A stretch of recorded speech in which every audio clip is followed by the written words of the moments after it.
चल पड़े हैं तो रुकेंगे नहीं, हार के डर से झुकेंगे नहीं, मंजिल चाहे कितनी भी दूर हो, हौसले हमारे कभी झुकेंगे नहीं। हेलो दोस्तों, राधे राधे। स्वागत है आप सभी का अपने यूट्यूब चैनल सियाराम एकेडमी में। तो फ्रेंड्स, आज हम लोग पढ़ने वाले हैं आदिकाल, और हम लोग यूथ कंपटीशन बुक से पढ़ रहे हैं, आप सबको पता होगा। आज हम लोग क्या पढ़ेंगे? आदिकाल। तो बिल्कुल भी समय बर्बाद नहीं करेंगे, फटाफट शुरू करते हैं और देखते हैं क्वेश्चन नंबर 1। किस ग्रंथ में राधा कृष्ण के प्रेम का अनूठा वर्णन है? किस ग्रंथ में राधा कृष्ण के प्रेम का अनूठा वर्णन है? तो वो है पदावली में। पदावली में राधा कृष्ण का अनूठा वर्णन दिया गया है और पदावली रचना विद्यापति ने मैथिली में की है। निराला ने पदावली के श्रृंगारिक पदों की मादकता को क्या कहा है? नागिन की लहर कहा है निराला जी ने। जबकि मृगावती कुतवन की तथा पद्मावत जयसी की और मधुमालती जो है वो मंझन जी की रचना है। विशल देव रासो की नायिका का नाम उल्लेख कीजिए। विशल देव रासो की जो नायिका हैं वो कौन थी? तो राजमती जी। राजमती। विशल देव रासो की नायिका राजमती हैं। यह नरपत नाल की रचना है। यह वीर गीत काव्य है। इसकी कथा 4 खंडों में विभक्त है। इसके प्रथम खंड में राजमती एवं विशल देव का विवाह का वर्णन किया गया है और इसका द्वितीय खंड जो है उसमें विशल देव और राजमती से रूठकर, विशल देव जो है वो राजमती से रूठकर कहाँ चले जाते हैं? उड़ीसा चले जाते हैं। और तृतीय खंड में दिया गया है कि राजमती का विरह वर्णन एवं चतुर्थ खंड में जो है विशल देव द्वारा राजमती को उसके पिता के घर से वापस लाने की कथा को वर्णित किया गया है। पद्मावती मलिक मोहम्मद जैसी कृत पद्मावत की स्त्री पात्र है। आगे है चर्यापद की रचयिता कौन है? तो चर्यापद की जो रचयिता हैं वो हैं सबरपा। चर्यापद की रचयिता सबरपा हैं। चर्यापद क्या है? एक प्रकार का ये गीत है जो सामान्यतः अनुष्ठानों के समय गाया जाता है। चर्यापद संध्या भाषा के दृष्टिकूट में लिखी गई है। इनके दोहरे अर्थ होते हैं। इसके चर्यापद के क्या दोहरे अर्थ होते हैं, जबकि दोहा कोश सरापा द्वारा लिखी गई है। चर्यापद किसके द्वारा लिखी गई है? तो सबरपा के द्वारा लिखी गई है और दोहा कोश जो है ये सरापा द्वारा। आगे है फिर चित्तौड़ आयु सावण पहली तीज। इस पंक्ति में ये जो पंक्ति है किस रचना से ली गई है? तो ये पंक्ति जो है वो कहाँ से है? खुमार रासो से है। और खुमार रासो जो है इस जो प्रबंध काव्य है इसके रचयिता कौन है? तो दलपति विजय हैं। पद्मावत जयसी द्वारा करकंड चरयु कनकामर मुनि द्वारा ढोला मारूरा दोहा कवि कल्लोल द्वारा लिखा गया है। खुमार रासो जो है ये ग्रंथ है किसका? दलपति विजय जी का। और ढोला मारूरा दोहा ये कल्लोल कवि का ग्रंथ है। आगे है जयचंद्र प्रकाश के रचनाकार कौन है? जयचंद्र प्रकाश के रचनाकार जो हैं वो हैं भट्ट केदार की रचना है। आगे भी देख लेते हैं। जगनिक की परमाल रासो, श्रीधर रणमल छंद और नरपत नाल की रचना है विशल देव रासो। अगला क्वेश्चन है सिद्धों और योगियों की रचनाओं के संदर्भ में यह कथन किसका है कि उनकी रचनाओं का जीवन की स्वाभाविक अनुभूतियों और दशाओं से कोई संबंध नहीं है, वे सांप्रदायिक शिक्षा मात्र हैं, अतः शुद्ध साहित्य की कोटि में नहीं आ सकते। तो ये किसका कथन है? ये शुक्ल जी का कथन है। ये शुक्ल जी का कथन है जिसमें इन्होंने हिंदी साहित्य के इतिहास में लिखा हुआ है। और ये जो है जो शुक्ल जी की बुक है ये कब लिखी गई थी? ये ग्रंथ 1929 ईस्वी का ग्रंथ है। आगे है कुमारपाल प्रतिबोध, ये किसकी रचना है? कुमारपाल प्रतिबोध ये सोमप्रभु सूर्य जी की रचना है। सोमप्रभु सूर्य की रचना है। कुमारपाल चरित हेमचंद्र सूर्य की, हमीर रासो सारंगधर की और प्रबंध चिंतामणि मेरुदंड की रचना है। आगे है संदेश रासक के लेखक कौन है? संदेश रासक किसकी रचना है? तो अब्दुल रहमान जी की रचना है संदेश रासक। अब्दुल रहमान द्वारा लिखित संदेश रासक पहला धर्मेतर रास ग्रंथ है। देसी भाषा में किसी मुसलमान द्वारा लिखित प्रथम काव्य ग्रंथ संदेश रासक ही है। देसी भाषा में लिखी किसी मुसलमान द्वारा लिखी गई ये प्रथम काव्य ग्रंथ है। कौन सा? संदेश रासक। संदेश रासक एक खंड काव्य है जिसमें विक्रमपुर की एक वियोगिनी की विरह की कथा वर्णित है। नरपति नाल ने विशल देव रासो नामक रासो ग्रंथ की रचना की। चंद्रवरदाई ने पृथ्वीराज रासो नामक ग्रंथ की रचना की। विशल देव रासो किसकी है? तो नरपत नाल की है। और पृथ्वीराज रासो चंद्रवरदाई जी की रचना है। जबकि परमाल रासो यानी कि आलाखंड है परमाल रासो, ये किसी रचना है? तो ये जगनिक की रचना है। आगे है विद्यापति की पदावली मैथिली हिंदी में रचित होने पर भी निम्नलिखित में से किससे प्रभावित है? तो किससे ये प्रभावित है? ये बांग्ला से प्रभावित है। और हम लोग यहाँ पे देख लेते हैं तो विद्यापति जो हैं वो शैव संप्रदाय के कवि थे। भाषा की दृष्टि से विद्यापति द्वारा निम्नलिखित ग्रंथ दिए हुए हैं। संस्कृत में जो ग्रंथ है वो है शैव सर्वस्वसार, गंगा वाक्यावली, भूपरिक्रमा, दान वाक्यावली, विभागसार, लिखनावली, दुर्गा भक्त तरंगिणी। अवहट्ट में है कीर्तिलता व कीर्ति पताका। मैथिली में पदावली और गोरक्ष विजय। बच्चन सिंह ने विद्यापति को जातीय कवि कहा है। हजारी प्रसाद द्विवेदी ने विद्यापति को श्रृंगार रस के सिद्ध वाक कवि कहा है। सिद्ध वाक कवि, श्रृंगार रस का सिद्ध वाक कवि किसने कहा है विद्यापति को? तो हजारी प्रसाद द्विवेदी जी ने कहा है। बच्चन सिंह ने क्या कहा है? तो जातीय कवि कहा है। वहीं विद्यापति कृति कीर्तिलता की रचना जो है वो भृंगी संवाद में हुई है।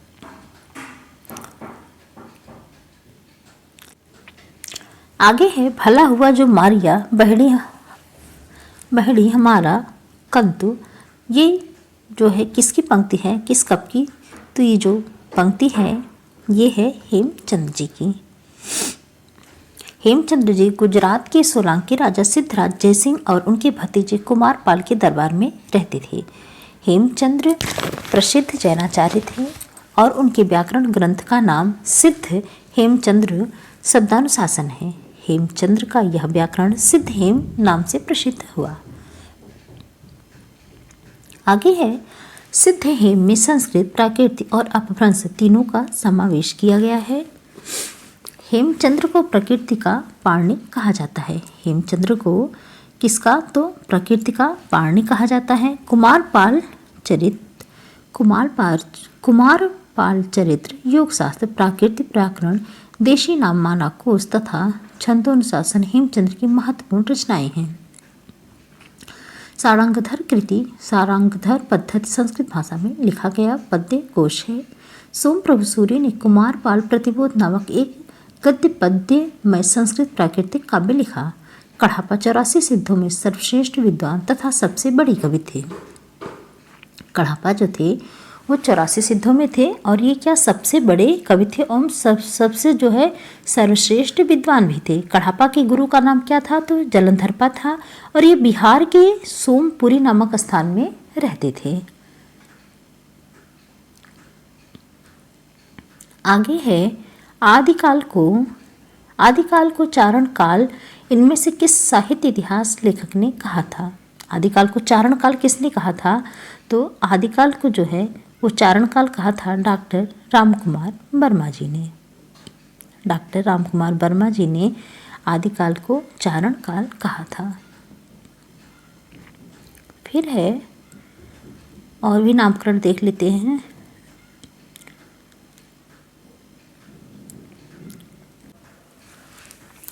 आदिकाल को चारण काल नाम डॉक्टर रामकुमार वर्मा ने दिया था। डॉक्टर रामकुमार वर्मा ने हिंदी साहित्य का आलोचनात्मक इतिहास ग्रंथ जो लिखा वो कब लिखा था? तो 1938 ईस्वी में लिखा था। डॉक्टर रामकुमार वर्मा ने आदिकाल को संधि एवं चारण काल कहा है।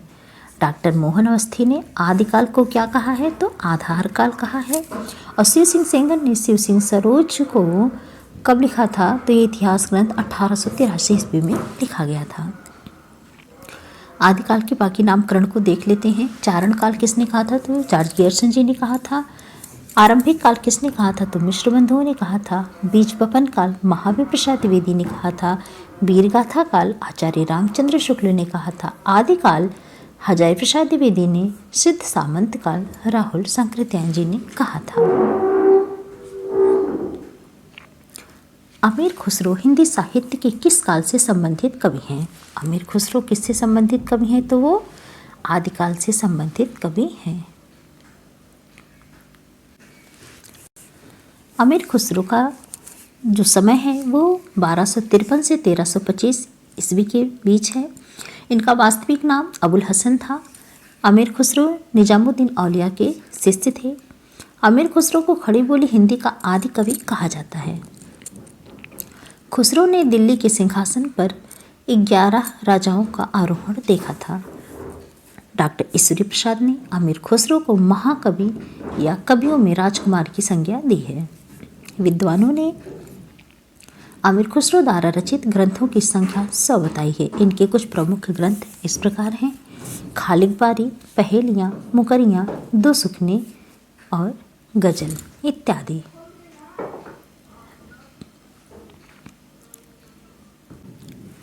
यहाँ पे जो प्रश्न है वो कट गया है 13 नंबर का। ये क्वेश्चन है कि दान वाक्यावली के रचनाकार कौन हैं? तो दान वाक्यावली के रचनाकार हम सभी जानते हैं कि विद्यापति जी हैं। दान वाक्यावली के रचनाकार विद्यापति हैं। विद्यापति के गुरु का नाम पंडित हरिमिश्र था तथा ये बिहार प्रांत के दरभंगा जिले के बिपसी नामक गांव में रहते थे। विद्यापति तिरहुत के राजा शिव सिंह और कीर्ति सिंह के दरबारी कवि थे। विद्यापति द्वारा रचित दान वाक्यावली एक संस्कृत ग्रंथ है जिसमें इन्होंने राजा शिव सिंह की वीरता एवं उदारता का चित्रण किया है। किसमें किया है? तो दान वाक्यावली में किया है। किसका चित्रण है? तो राजा शिव सिंह की वीरता की और उदारता का चित्रण है। और ये ग्रंथ किसका है? ये ग्रंथ है विद्यापति जी का। विद्यापति के अन्य संस्कृत ग्रंथ निम्न हैं: सह सर्वस्वसार और गंगा वाक्यावली। विद्यापति ने मैथिली भाषा में पदावली गोरक्ष विजय नाटक की रचना की है। कौन सी? पदावली और गोरक्ष विजय ये नाटक हैं। कीर्तिलता, कीर्तिपता का अवहट्ट भाषा में रचित विद्यापति की प्रमुख रचनाएं हैं। डॉक्टर बच्चन सिंह जी ने विद्यापति को क्या कहा है? तो डॉक्टर बच्चन सिंह ने विद्यापति को जातीय कवि कहा है।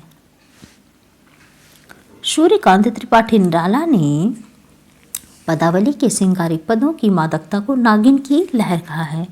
नागिन की लहर किसने कहा है? सूर्यकांत त्रिपाठी निराला जी ने। विद्यापति क्या थे? तो ये शैव कवि थे विद्यापति। आगे है राजा लक्ष्मण सेन के स्वभाव कवि जयदेव ने 12 सर्गों में कोमलकांत पदावली में गीत गोविंद की रचना की। पद्माकर रीतिकालीन कवि ने पद्माकर क्या थे? ये रीतकालीन कवि थे। पद्माकर ने प्रबोध पचासा, गंगा लहरी, राम रसायन जैसे ग्रंथों की रचना की। और भूषण ने क्या किया? शिवराज भूषण, शिवा बावनी, छत्रसाल दशक जैसे प्रसिद्ध ग्रंथों की रचना की। किसने? तो भूषण जी ने। आगे है विद्यापति को कृष्ण भक्तों की परंपरा में नहीं समझना चाहिए। तो ये कथन किसका है? ये कथन है शुक्ल जी का। विद्यापति को कृष्ण पदों की परंपरा में नहीं समझना चाहिए, यह कथन शुक्ल जी का है।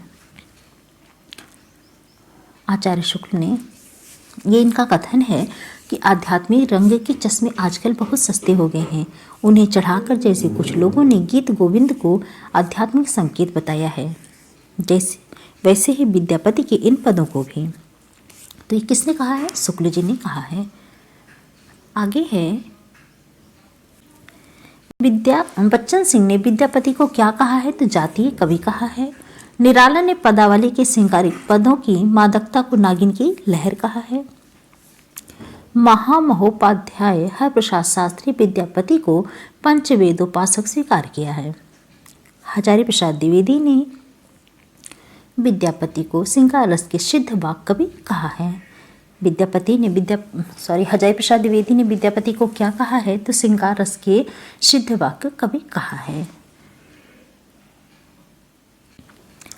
आगे है आदिकाल के अंतर्गत सरापा, लुइपा आदि कवि किस साहित्य से संबंध रखते हैं? तो ये जो हैं ये लोग जैन साहित्य नहीं होगा, ये सिद्ध साहित्य से संबंध रखते हैं। आदिकाल के अंतर्गत सरहापा लुइपा ये जो है कवि किससे संबंध रखते हैं, तो ये सिद्ध साहित्य से संबंध रखते हैं। सिद्ध साहित्य ब्रज यानी सिद्धों के द्वारा रचा गया साहित्य है। इसका संबंध बौद्ध धर्म से है। ये भारत के पूर्वी भाग में सक्रिय है।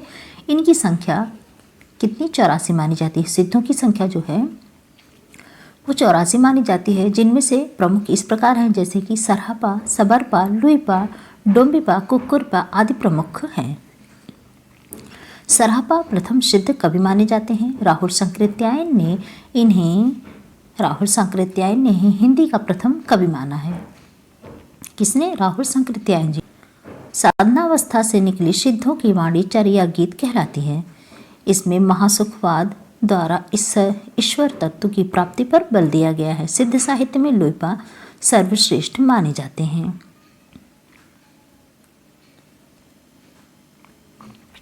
आगे है, निम्नलिखित काव्यधाराओं में से कौन सी काव्यधारा भक्तिकाल के अंतर्गत नहीं आती है? कौन सी काव्यधारा भक्तिकाल के अंतर्गत नहीं आती? रासो काव्यधारा नहीं आती है।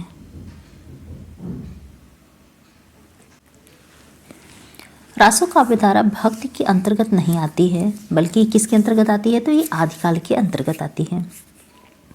भक्तिकाल की 4 प्रमुख काव्यधाराएं मिलती हैं, जिनके दर्शन की जो इस प्रकार से है। देखिए, इसे 2 भागों में बांटा गया है, निर्गुण भक्ति शाखा और सगुण भक्ति शाखा। निर्गुण को भी 2 भागों में बांटा गया है, ज्ञानाश्रयी शाखा और प्रेमाश्रयी शाखा।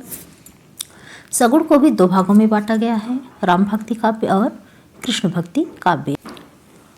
रासो काव्यधारा हिंदी साहित्य के आदिकाल से संबंधित है।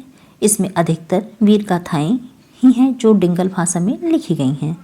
प्रमुख रासो ग्रंथ के अंतर्गत चंद्रवरदायी कृति, पृथ्वीराज रासो, जगने कृति, परमाल रासो, नरपतिनाल कृति, विशल देव रासो आदि की गणना की जाती है। आगे है, सिद्ध सामंत युग की कविताओं की सृष्टि आकाश में नहीं हुई है, वे हमारे देश की ठोस धरती की उपज हैं। यह कथन किसका है? ये कथन किसका है कि सिद्ध साहित्य युग की जो कविताएं हैं वो सृष्टि आकाश में उनकी सृष्टि नहीं हुई, बल्कि हमारे देश की वो ठोस धरती की उपज है। ये कथन किसका है? तो राहुल सांकृत्यायन जी का कथन है। सिद्ध सामंत युग की कविताओं की सृष्टि आकाश में नहीं हुई है, ये हमारे देश की ठोस धरती की उपज है। यह कथन किसका है? तो राहुल सांकृत्यायन जी का है। सिद्ध साहित्य श्रृंगारियों शांत रस को दोहा, चौपाई आदि छंदों में व्यक्त करता है। सिद्धों की रचनाएं प्रमुखता दोहा, कोश एवं चर्यापद आदि 2 रूपों में प्राप्त होता है। सिद्ध साहित्य की प्रमुख विशेषताएं हैं वेद, उपनिषद, यज्ञ आदि का विरोध, योग द्वारा ब्रह्म की प्राप्ति, ईश्वर प्राप्ति, गुरु द्वारा शंभो आदि है। इसकी विशेषता क्या है कि वेद, उपनिषद, यज्ञ आदि का जो विरोध है वो योग द्वारा ब्रह्मा की प्राप्ति, ईश्वर की प्राप्ति और गुरु द्वारा ही संभव है। भाषा में अपभ्रंश मिश्रित देसी भाषा का प्रयोग तथा डिंगल और पिंगल भाषा का भी प्रयोग किया जाता है। माया मोह का खंडन और त्याग आवश्यक है। अगला प्रश्न है कि हिंदी साहित्य में केवल धार्मिक उपदेश हो उससे वह साहित्य निश्चित रूप से भिन्न है, इसमें धर्म भावना प्रेरक शक्ति के रूप में काम कर रही हो। धार्मिक साहित्य होने मात्र से कोई रचना साहित्यिक कोटि से अलग नहीं की जा सकती। यह कथन किसका है? तो विकल्प देख लेते हैं। अजय प्रसाद द्विवेदी, शुक्ल जी, राम कुमार वर्मा और मिश्र बंधु। तो ये कथन किसका है? हजारी प्रसाद द्विवेदी जी का कथन है। आगे है, इस संबंध में इसके अतिरिक्त और कुछ कहने की जगह नहीं है। यह पूरा ग्रंथ वास्तव में जाली है। पृथ्वीराज रासो के बारे में यह किसने कहा है? पृथ्वीराज रासो के बारे में ये कथन जो है वो किसका है? तो वो शुक्ल जी का है। सर्वप्रथम डॉक्टर बुलर ने 1875 ईस्वी में कश्मीरी कवि जयानक द्वारा रचित पृथ्वीराज विजय, जो कि 12 सर्गों में है, के आधार पर पृथ्वीराज रासो को अप्रामाणिक घोषित किया था। तो सबसे पहले किसने घोषित किया था? डॉक्टर बुलर ने। इसके बाद पृथ्वीराज रासो की प्रामाणिकता को देखकर विद्वानों के 3 वर्ग बन गए। 3 वर्ग कौन कौन से थे? तो प्रामाणिक, अप्रामाणिक और अर्धप्रामाणिक। तो अप्रामाणिक मानने वाले विद्वान कौन कौन हैं? डॉक्टर बुलर हैं, गौरीशंकर हैं, हीराचंद ओझा हैं, शुक्ल जी हैं, देवी प्रसाद और कविराज श्यामल दास जी हैं। और प्रामाणिक मानने वाले विद्वान श्याम सुंदर दास, कर्नल टाट, मिश्र बंधु और मोहनलाल विष्णुलाल पांड्या। अर्धप्रामाणिक मानने वाले विद्वानों में आचार्य अजय प्रसाद द्विवेदी, डॉक्टर सुनीत कुमार चटर्जी और डॉक्टर दशरथ शर्मा जी हैं। आगे है, इस ग्रंथ में श्रृंगार की प्रधानता है, वीर रस का किंचित आभास मात्र है। ये कथन किसका है? तो ये शुक्ल जी की मान्यता है। इस किस ग्रंथ के संबंध में ये पूछा गया है कि किस ग्रंथ के बारे में ये कहा गया है कि इस ग्रंथ में श्रृंगार रस की प्रधानता है, वीर रस किंचित आभास मात्र है। तो किस में कहा गया है? ये बीसल देव रासो में कहा गया है। किसमें? बीसल देव रासो में। इस ग्रंथ में श्रृंगार रस की प्रधानता है, वीर रस किंचित आभास मात्र है। शुक्ल जी की यह मान्यता बीसल देव रासो के संदर्भ में है। अपने ग्रंथ हिंदी साहित्य का इतिहास, जो कि 1929 ईस्वी में लिखा गया, कि आदिकाल प्रकरण 3 में देश भाषा काव्य उपशीर्षक के अंतर्गत शुक्ल जी मानते हैं। किस में मानते हैं? प्रकरण 3 में मानते हैं। नरपतिनाल कवि विग्रहराज चतुर्थ बीसल देव का समकालीन था। कदाचित यह राजकवि था। उसने बीसल देव रासो नामक एक छोटा सा ग्रंथ लिखा, जो वीर गीत के रूप में है। बीसल देव रासो में 4 खंड हैं। नाल के इस बीसल देव रासो में, जैसा कि होना चाहिए था, ना तो उक्त वीर राजा की ऐतिहासिक चढ़ाइयों का वर्णन है, ना उसकी शौर्य पराक्रम का। इस प्रकार इस ग्रंथ में श्रृंगार की प्रधानता है, श्रृंगार की ही प्रधानता है, वीर रस किंचित आभास मात्र है। पृथ्वीराज रासो चंद्रवरदाई की रचना है। बीसल देव रासो नरपत नाल की रचना है। खुमाड़ रासो दलपति विजय की, विजयपाल रासो नर सिंह की रचना है। आगे है, वे सांप्रदायिक शिक्षा मात्र हैं, अतः शुद्ध साहित्य की कोटि में नहीं आते। सिद्धों, नाथों, योगियों की रचनाओं के विषय में यह मत किसका है? तो ये मत जो है वो भी शुक्ल जी का ही है।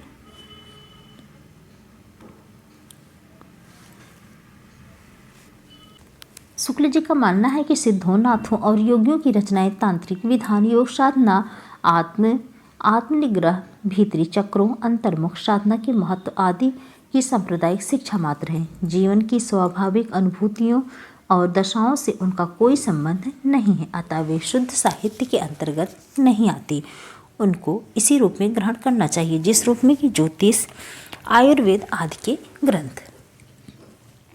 आगे है, राउल बेल के विषय में कौन सा तथ्य सही नहीं है?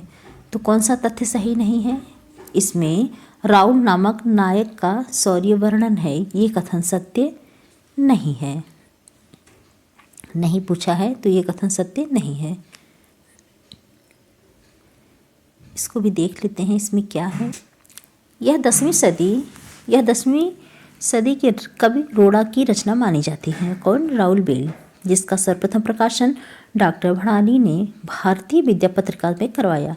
यह एक शिलांकित कृति है। राउल बेल क्या है? एक शिलांकित कृति है। जिन शिलाओं पर यह लिखी गई थी वह मध्य प्रदेश के मालवा क्षेत्र धार जिले से प्राप्त हुई है और वर्तमान में मुंबई के प्रिंस ऑफ वेल्स संग्रहालय में सुरक्षित रखी गई है। यह हिंदी का प्रथम चंपू काव्य कृति है। गद्य पद्य, चंपू काव्य किसे कहते हैं? जो कि गद्य पद्य मिश्रित हो। इसकी नायिका राउल है। इसके नक्शिक सौंदर्य का वर्णन, इसमें क्या है? नक्शिक सौंदर्य का वर्णन मिलता है, जिसमें कि 7 नायिकाओं का नक्शिक सौंदर्य का वर्णन भी मिलता है इसमें, राउल बेल में। और यहाँ है मिलान करने वाला शब्द। इसमें हमें क्या करना है? मिलान करना है। देखते हैं, शिव सिंह सेंगर ने प्रथम कवि किसे माना है? तो शिव सिंह सेंगर ने किसे माना है? हम लोग जानते हैं कि पुष्पदंत जी को, पुष्पदंत पुष्य या पुंड को माना है शिव सिंह सेंगर ने। और डॉक्टर रामकुमार वर्मा ने स्वयंभू को माना है। राहुल सांकृत्यायन जी ने किसे माना है? तो सरहपा या सरहपात को माना है। वहीं गणपति चंद्र गुप्त जी किसे मानते हैं? शालिभद्र सूर्य जी को मानते हैं। तो ये हो गया। अब देखते हैं किसमें किसमें है। आ किसमें है? पहले का ये है, इसमें डी सही होगा, इसमें डी सही होगा। हम लोग देख लेते हैं इसमें क्या है।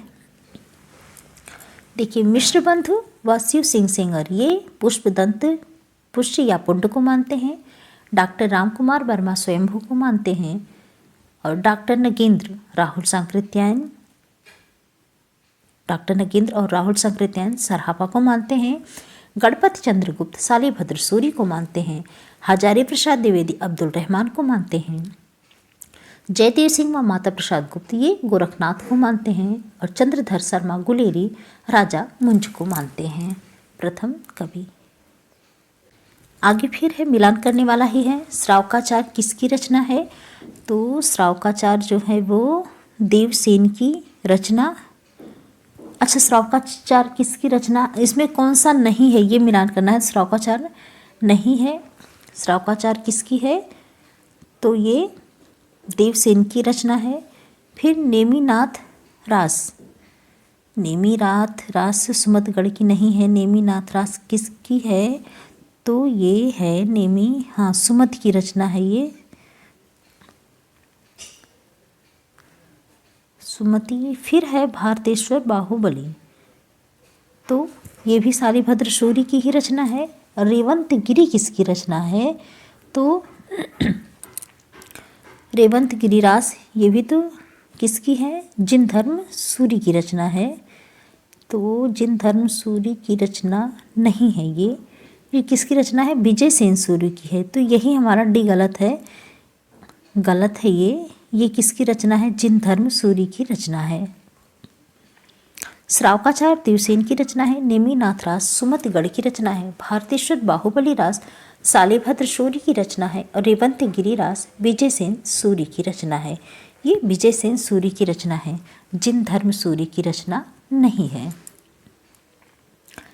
आगे है, सरहापा से संबंधित कौन सा तथ्य सही नहीं है? तो विशुद्ध साहित्य के प्रारंभकर्ता थे, ये तो सही है। दोहा कोश उनकी प्रसिद्ध रचना है, ये भी सही है। उनकी भाषा सर्वश्रेष्ठ सीधी और सरल मानी जाती है, तो ये सही नहीं है। और उन्होंने अनुसंधान तो यही उनके बारे में सही नहीं है। उनकी भाषा सरल नहीं थी। इसमें देखते हैं हम लोग, उनकी भाषा सर्वश्रेष्ठ सीधी सरल मानी जाती है, सही नहीं है। सरहपा सिद्ध साहित्य के प्रारंभकर्ता माने जाते हैं। राहुल सांकृत्यायन इन्हें हिंदी का पहला कवि मानते हैं और इनका समय 8वीं शताब्दी माना जाता है। इनका मूल नाम राहुल भद्र था। ये पाल शासक धर्मपाल के समकालीन थे। दोहा कोश इनकी प्रसिद्ध रचना है। दोहा कोश को पढ़ने से कभी कभी यह भ्रम हो जाता है कि इन कविताओं में सपाट बयानी है, लेकिन इनका अर्थ सरल नहीं है। साधारण प्रतीत होने वाले दोहों के भीतर शास्त्रीय अर्थ छिपा हुआ है।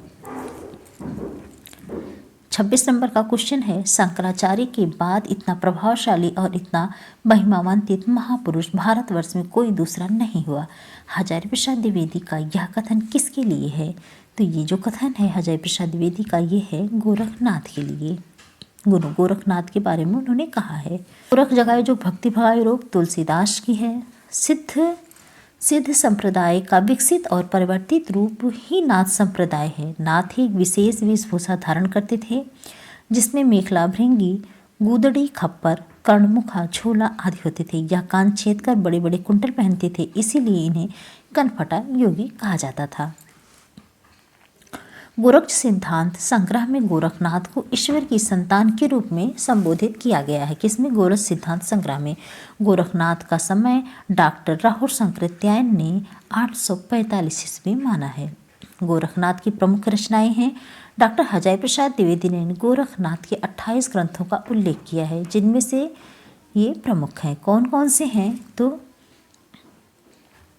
इसमें है अमनस्क योग, गोरक्षकल्प, गोरक्ष शतक, गोरक्ष संहिता, महार्थ मंजरी, ज्ञानामृत योग, योग चिंतामणि, विवेक मार्तंड, हठ योग और हठ संहिता।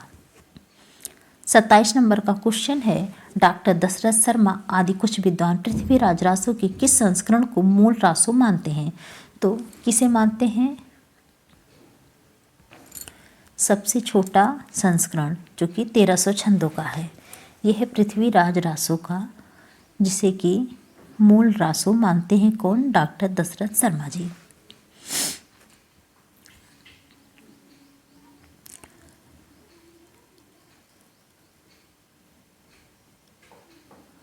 इसको भी देख लेते हैं। पृथ्वीराज रासो के रचनाकार चंद्रवर दाई हैं। इनका जन्म 1168 ईस्वी में लाहौर में हुआ था। इनका वास्तविक नाम पृथ्वी भट्ट था। पृथ्वीराज रासो में कितना 69 समय है?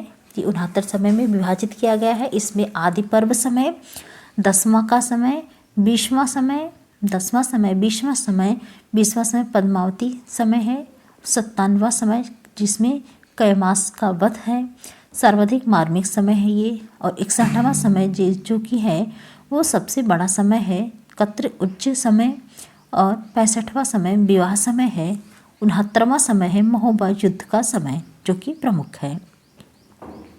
माता प्रसाद गुप्त, डॉक्टर दशरथ ओझा, हजारी प्रसाद द्विवेदी ने पृथ्वीराज रासो को क्या माना है? अर्ध प्रमाणिक माना है, जबकि शुक्ल जी ने कविराज श्यामल दास इसे अप्रमाणिक मानते हैं, और श्याम सुंदर दास, मिश्र बंधु, मोहनलाल, विष्णुलाल पांड्या पृथ्वीराज रासो को प्रामाणिक ग्रंथ मानते हैं। विचल देव रासो के संपादनकर्ता इनमें से कौन है? तो माता प्रसाद गुप्त युम अगरचंद नाटा जी। फिर देखते हैं आदिकालीन हिंदी कवि अमीर खुसरो विषयक कौन सा तथ्य सही नहीं है? तो उनकी पहनियाँ मुकरियाँ दो सुखने साहित्य की प्रसिद्ध है, तो ये सही है। उनकी रचनाओं में खड़ी बोली काव्य भाषा बनने का प्रयास कर रही थी, ये भी सही है। उनके जनजीवन के साथ घुल मिलकर काव्य रचना की, उन्होंने जनजीवन के साथ घुल मिलकर काव्य रचना की, सही है। उनका लक्ष्य जनता को धर्मोपदेश देना था, ये सही नहीं है।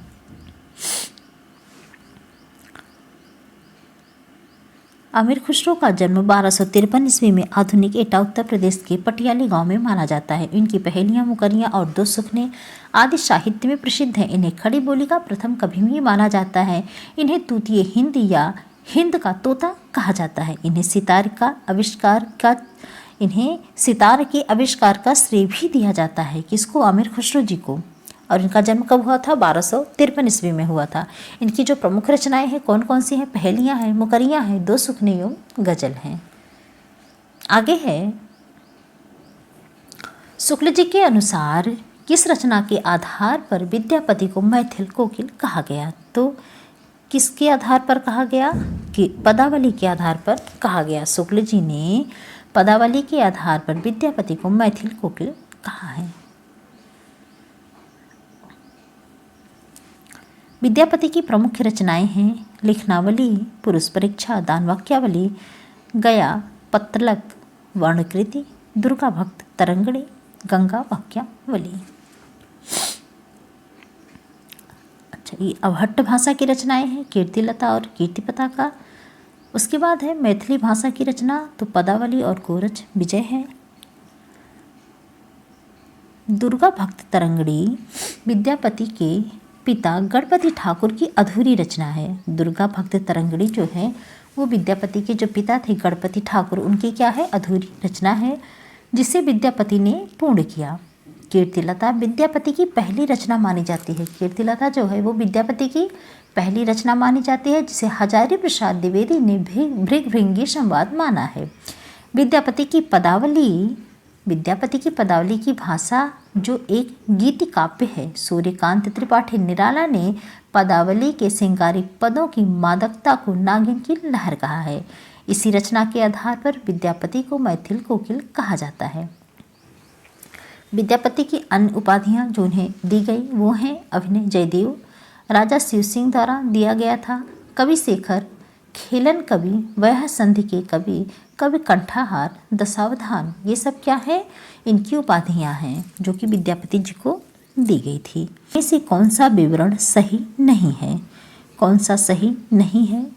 तो सिद्धों की वारमार्गी साधना की प्रतिक्रिया में नाथपंथियों की हठ योग साधना प्रारंभ हुई, तो ये तो सही है। दूसरा है जैन साहित्य आचार, रास, फागोदार और चरित्र आदि शैलियों में रचा गया। तो जैन साहित्य रास, फागो और चरित्र शैलियों में रचा गया, ये भी सही है। तीसरा है हिंदी प्रदेश की पूर्वी भाग में जैन साधुओं ने हिंदी कविताओं के मध्य में जैन मत का प्रचार किया, तो ये विवरण सही नहीं है, ये गलत है। तो हमसे नहीं पूछा है तो यही हमारा क्वेश्चन सही हो जाएगा। सी वाला क्या हो जाएगा? सही हो जाएगा। यहाँ हम लोग देखते हैं कि महावीर प्रसाद द्विवेदी द्वारा हिंदी प्रदेश के पूर्वी भाग में जैन साधुओं ने हिंदी कविताओं के माध्यम से जैन मत का प्रचार किया। इसका विवरण क्या है? ये सही नहीं है। आगे देखेंगे कि महावीर स्वामी द्वारा जैन धर्म का प्रचार भारत में तीव्रता से हुआ। आरंभ में इस धर्म का प्रचार बिहार, तिरहुत और अवध के प्रांतों तक सीमित था। मगध में 12 वर्षों की लंबी अवधि तक भीषण अकाल की स्थिति के कारण सहस्त्रों जैनी परिवार प्रसिद्ध जैन साधु भद्रबाहु के साथ मैसूर राज्य में श्रवणबेलगोला नामक स्थान पर चले गए। कहाँ? श्रवणबेलगोला नामक स्थान पर चले गए। यहीं से यह धर्म दक्षिण भारत में फैल गया। कुषाण काल में मथुरा जैन धर्म का केंद्र बना। कुषाण काल में मथुरा जो है वो जैन धर्म का केंद्र बना और यहीं से यह मत धीरे धीरे गुजरात, कठियावाड़ में प्रचारित हो गया। उड़ीसा के राजा खारवेल जैन धर्म के अनुयायी थे। इनके प्रयास से जैन धर्म का अद्भुत उत्थान हुआ। 32 नंबर का क्वेश्चन है कि अपभ्रंश के कवियों को विस्मरण करना हमारे लिए हानि की वस्तु है। यही कवि हिंदी काव्यधारा के प्रथम सृष्टा थे। यह कथन किसका है? तो ये कथन राहुल सांकृत्यायन जी का है। आचार्य शुक्ल ने हिंदी को प्राकृतिक भाष हिंदी या अपभ्रंश कहा है। राहुल सांकृत्यायन ने हिंदी को प्रथम कवि सिद्ध सरापा को माना है। राहुल सांकृत्यायन ने हिंदी का प्रतीक किसे माना है? तो सिद्ध सरापा को माना है। फिर 33 नंबर का क्वेश्चन है ये, एक सेकेंड। इस पुस्तक की भाषा को कवि ने स्वयं अवहट्ट कहा था। इसमें बीच बीच में मैथिली भाषा के प्रयोग आ गए। भाषा के अध्ययन की दृष्टि से इस पुस्तक का महत्व है। आचार्य हजारी प्रसाद द्विवेदी का यह कथन किसके संदर्भ में है? यह कथन किसके संदर्भ में है? तो कीर्तिलता के संदर्भ में है। इस पुस्तक की भाषा को कवि ने स्वयं अवहट्ट कहा था। इसमें बीच बीच में मैथिली भाषा के प्रयोग आ गए हैं। भाषा के अध्ययन की दृष्टि से इस पुस्तक का महत्व है।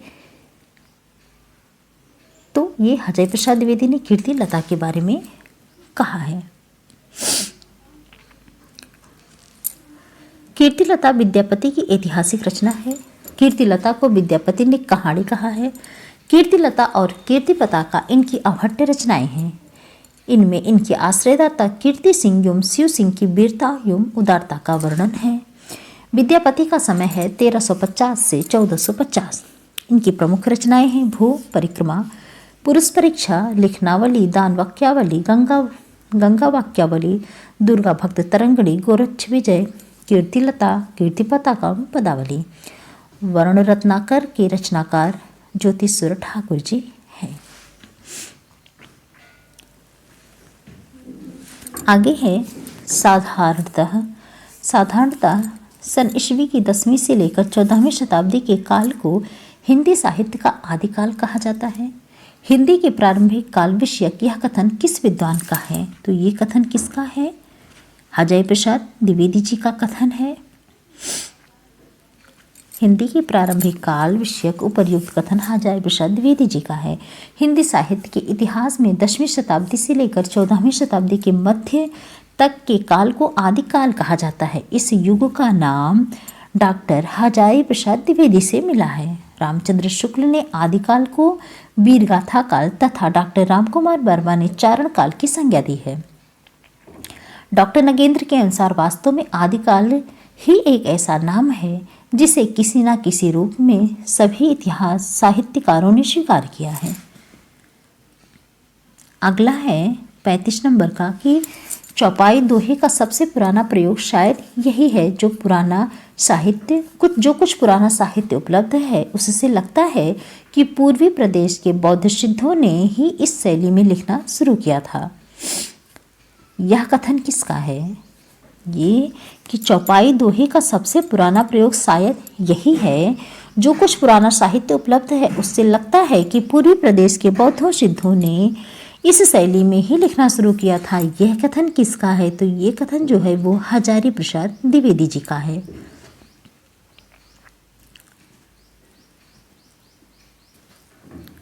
फिर आ गया 36 नंबर का क्वेश्चन।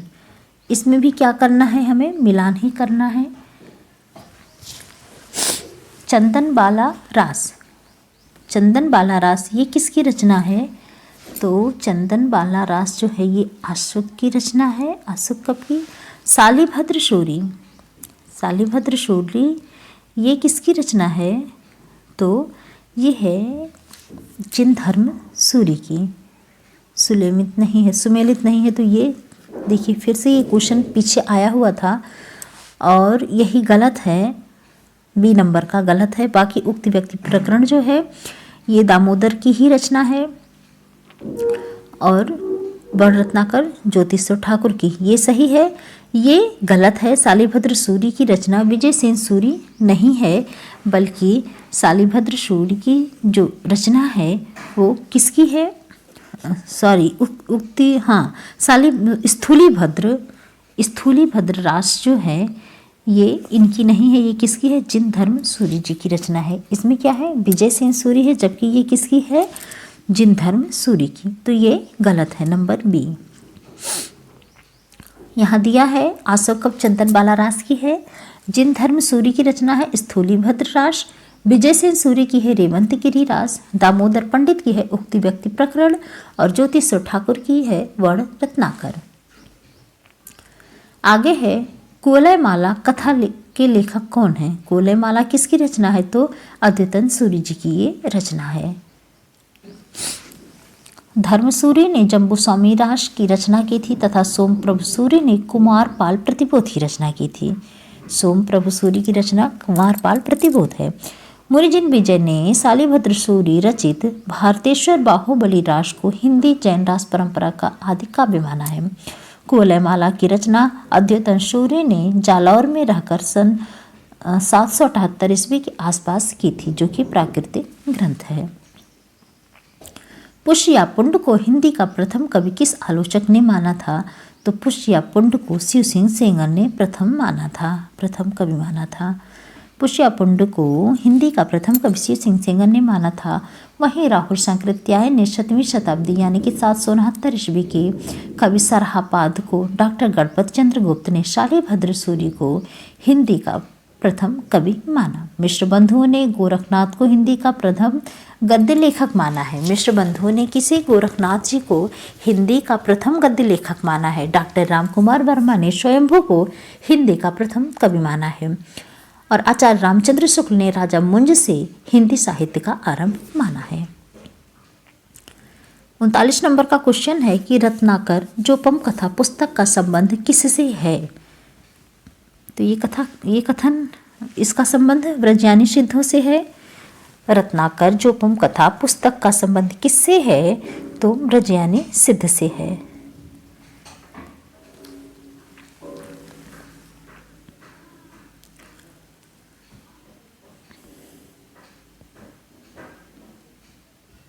चलिए ये भी देख लेते हैं। रत्नाकर जोपम कथा का संबंध ब्रजयानी सिद्धों से है। बौद्ध धर्म दो संप्रदायों में बढ़ गया था। बौद्ध धर्म जो था वो दो संप्रदायों में बढ़ गया था, हीनयान शाखा और महायान शाखा में ये बटा हुआ था। अच्छा, हीनयान शाखा को ही क्या ब्रजयान शाखा के नाम से जाना जाता है। हीनयान को ही ब्रजयान शाखा के नाम से जाना जाता है। आगे है बौद्ध धर्म में बढ़ते हुए तांत्रिक प्रभाव के चलते बौद्ध धर्म की एक नई शाखा के रूप में ब्रजयान का विकास हुआ। इसमें मंत्रों एवं तांत्रिक क्रियाओं द्वारा मोक्ष प्राप्ति का विधान प्रस्तुत किया गया। बौद्ध धर्म की ब्रजयान शाखा के कवियों द्वारा अपने धर्म का प्रसार करने के लिए जो साहित्य जनभाषा में लिखा गया उसे सिद्ध साहित्य कहा गया। 40 नंबर का क्वेश्चन है कि जेहाल मिस्की मगुंता गालुफ दुराय नैना बनाए बतिया, ये पंक्ति किस रचनाकार की है? तो ये जो पंक्ति है ये है ए अमीर खुसरो जी की।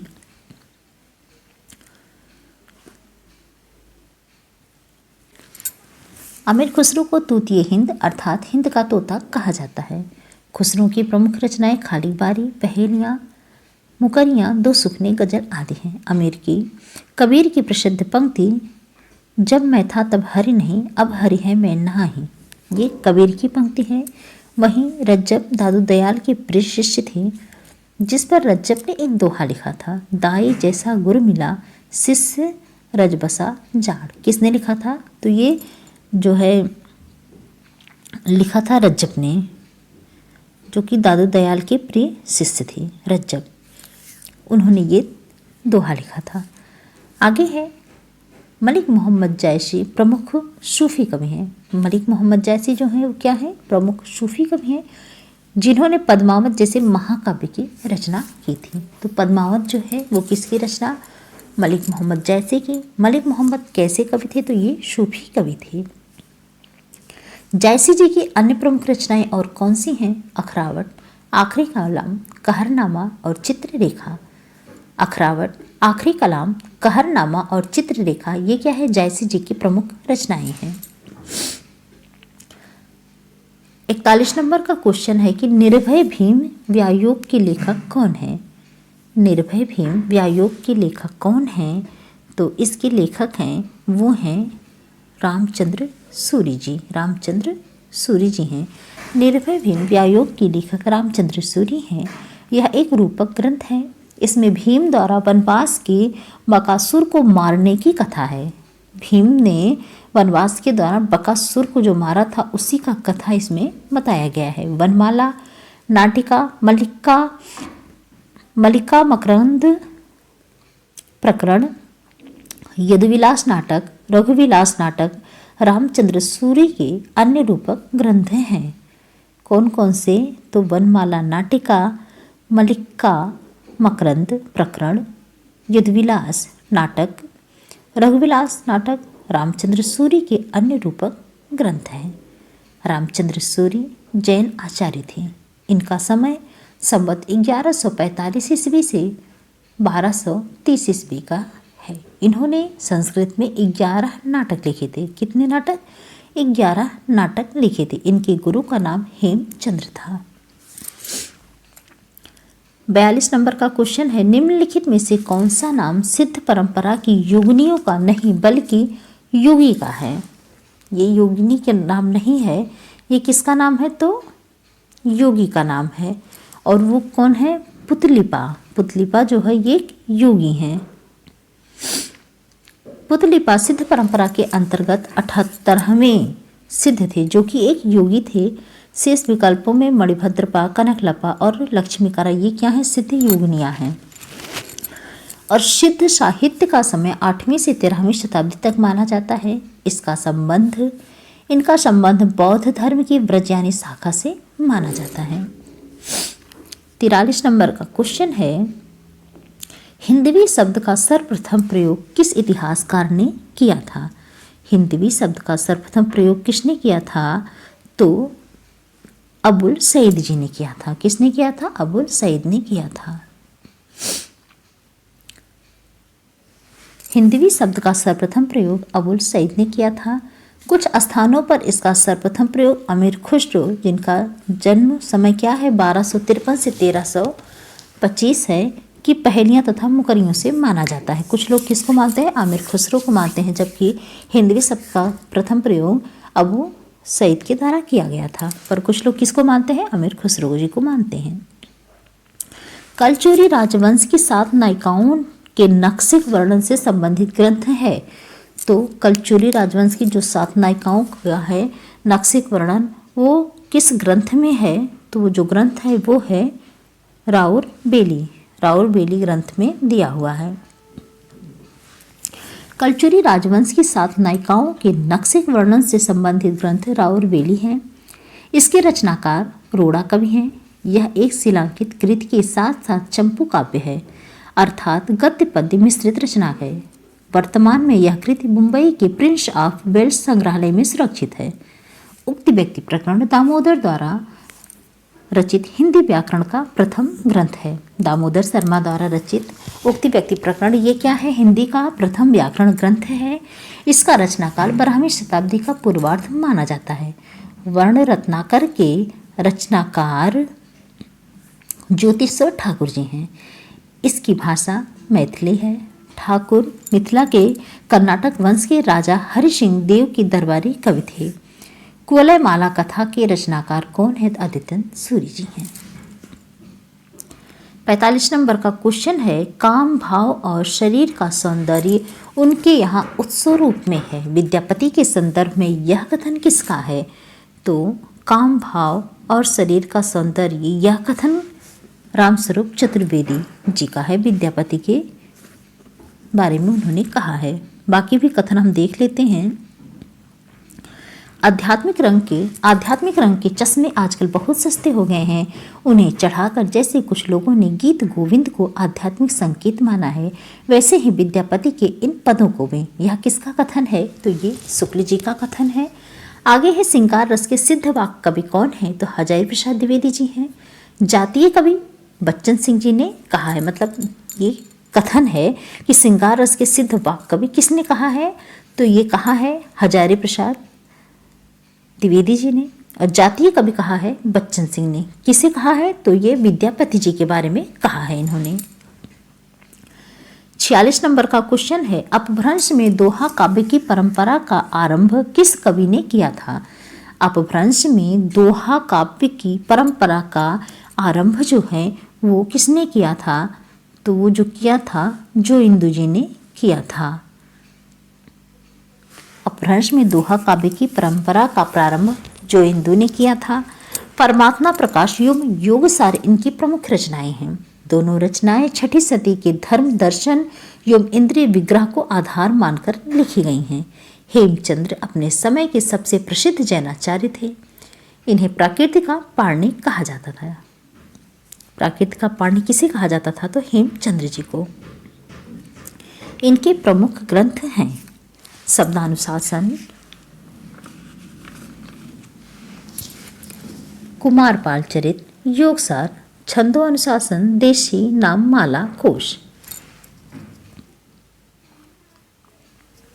धनपाल को मुंज ने सरस्वती की उपाधि दी थी। धनपाल को किसने सरस्वती की उपाधि दी थी? तो मुंज ने दी थी।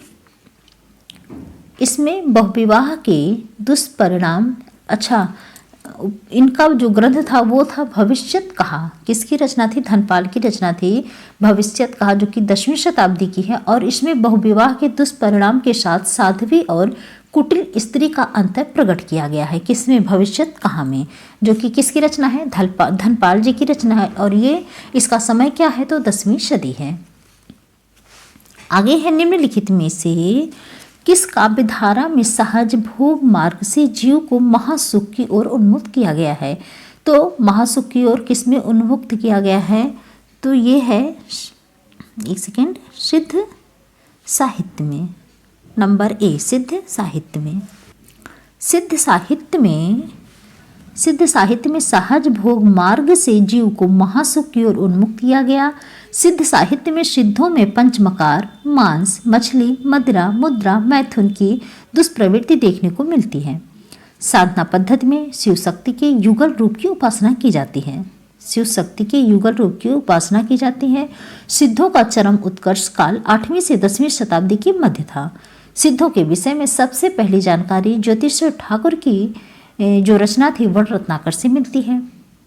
और सिद्ध साहित्य की विशेषताएं, तो सिद्ध साहित्य की जो विशेषताएं हैं वो हैं, पहला, जीवन की सहजता और स्वाभाविकता में दृढ़ विश्वास। जीवन की सहजता और स्वाभाविकता में क्या? दृढ़ विश्वास। दूसरा, गुरु महिमा का प्रतिपादन।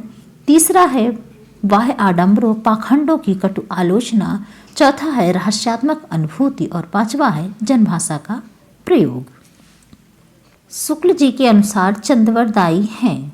शुक्ल जी के अनुसार चंद्रवरदायी हैं केवल कवित्व के रचयिता, हिंदी के प्रथम महाकवि, केवल दूहा और तोमर के रचयिता, व्याकरण में परंपरागत। इसमें कौन सही है? इसमें कौन सा सही है? तो नंबर डी सही है। हिंदी के प्रथम महाकवि हैं वो, उन्हें क्या हिंदी का प्रथम महाकवि माना जाता है। और व्याकरण में परंपरागत, तो दूसरा और चौथा नंबर डी सही है, दूसरा और चौथा। शुक्ल के अनुसार चंद्रवरदायी हिंदी के प्रथम महाकवि तथा पृथ्वीराज रासो हिंदी साहित्य का प्रथम महाकाव्य माना जाता है। शुक्ल जी के अनुसार चंद्रवरदायी व्याकरण में पारंगत थे। चंद्रवरदायी व्याकरण में पारंगत थे। किसका कथन है? तो ये शुक्ल जी ने कहा है। छप्पे इनका निजी छंद था। छप्पे जो है वो किसका? चंद्रवरदायी जी का निजी छंद था। शिव सिंह सेंगर ने चंद्रवरदायी को छप्पयों का राजा कहा है। छप्पयों का राजा चंद्रवरदायी को किसने कहा है? तो शिव सिंह सेंगर जी ने कहा है।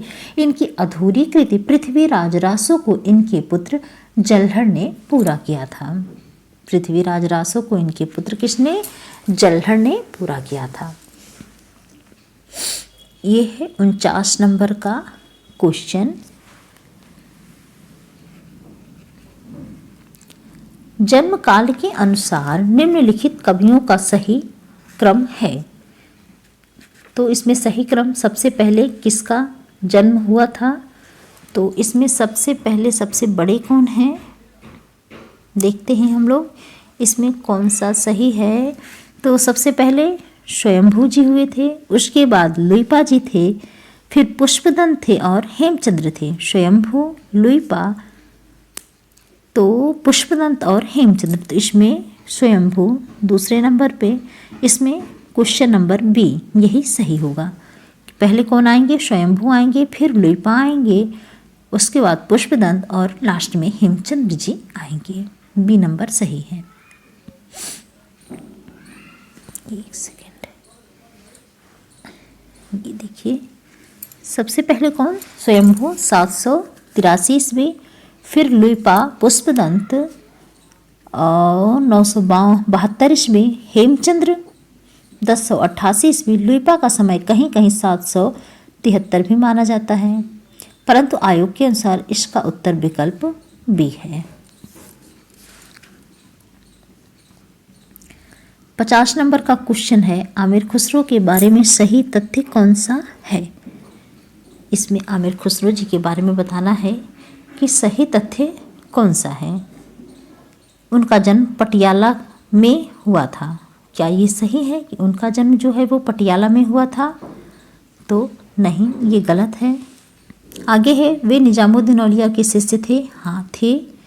नंबर 2 सही है। इसमें नंबर 2, अच्छा सी और डी दोनों में है नंबर 2।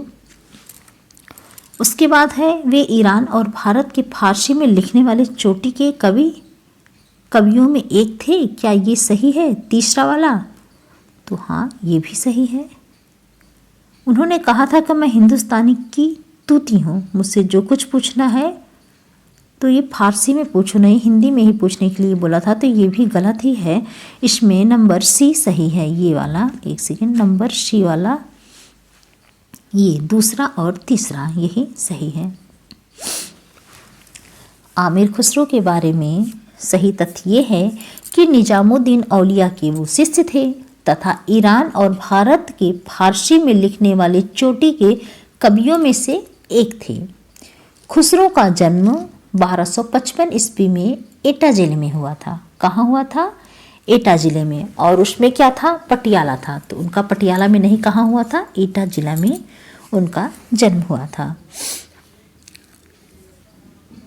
एटा जिले के पटियाला नामक ग्राम में हुआ था। उन्होंने कहा था कि मैं हिंदुस्तान की तूती हूँ, मुझसे जो कुछ पूछना है वो हिंदवी में पूछें। उन्होंने हिंदवी में पूछने के लिए कहा था, ना कि फारसी में। खुसरो द्वारा रचित ग्रंथ है खालिक बारी, पहेलियाँ, मुकरियाँ, दो सुखने, गजल आदि। तो ये थी आज की वीडियो। आप लोगों को कैसी लगी ज़रूर कमेंट करके बताइएगा। मिलते हैं नेक्स्ट वीडियो में, तब तक के लिए आप सभी को राधे राधे।